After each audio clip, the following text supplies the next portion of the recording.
Bonjour Lisa Lo. Bonjour. Lors de son premier discours d'adieu mercredi, Moussa Faki Mahamat a invité les chefs d'État de l'Union africaine à se ressaisir. Il s'est montré inquiet pour la survie de l'organisation. Est-ce que le rêve d'une institution panafricaine forte est menacé aujourd'hui? C'est vrai que nous voyons ces dernières années des États qui ne voient franchement pas l'intérêt de l'Union africaine pour eux, même pour les processus de paix. Donc ce sont des organisations régionales qui pour la plupart gèrent les conflits dans leur région. Nous avons 6 États suspendus de l'Union africaine à cause des coups d'État.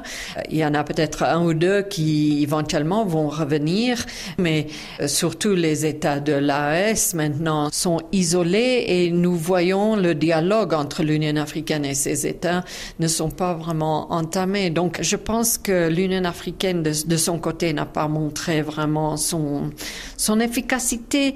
Comment expliquer cet affaissement? On peut critiquer Moussa Faki Mahamat et son staff de ne pas avoir été vraiment en avance, par exemple, sur le conflit du Soudan.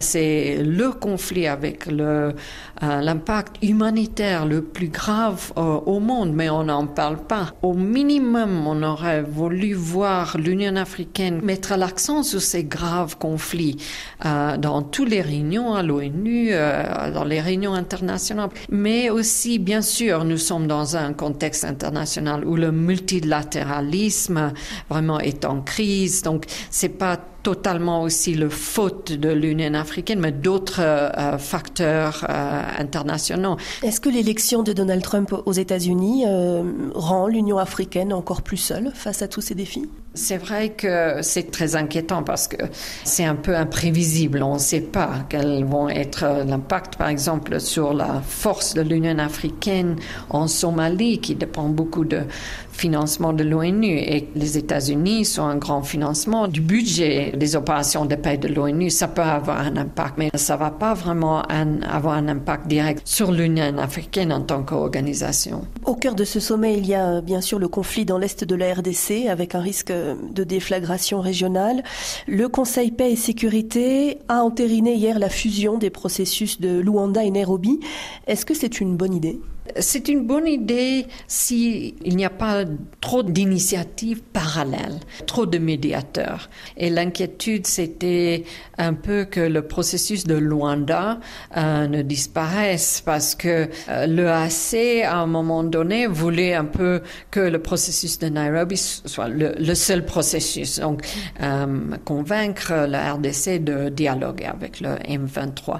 Mais nous pensons aussi c'est aussi important. C'est le processus de Luanda, parce que c'est le dialogue entre la RDC et le Rwanda qui, aujourd'hui, le Rwanda soutient le M23. Mercredi, le Rwanda a échoué à obtenir le poste au sein du Conseil paix et sécurité que le pays briguait.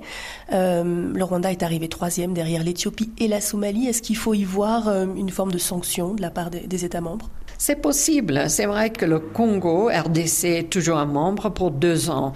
Donc, si le Rwanda s'est joint au Conseil de paix et de sécurité, ça aurait été une opportunité pour le Rwanda d'éventuellement bloquer d'autres initiatives du Conseil de paix et de sécurité. Le Rwanda, depuis beaucoup d'années, très influent ici à l'Union africaine, surtout le président Paul Kagame qui gérait les réformes de l'Union africaine. Et donc, on peut voir ça éventuellement comme un manque de poids et de l'influence, mais il faut aussi se rendre compte que c'est un jeu parfois des États. Donc, les autres membres peuvent par exemple, soutenir un candidat pour un commissaire en échange d'un vote au CPS. Donc, on ne peut pas déduire toujours que, par exemple, un pays a perdu de l'influence parce qu'il a pu gagner ailleurs. Mais quand même, je pense que le Rwanda ne devrait pas être content de ne pas avoir été élu.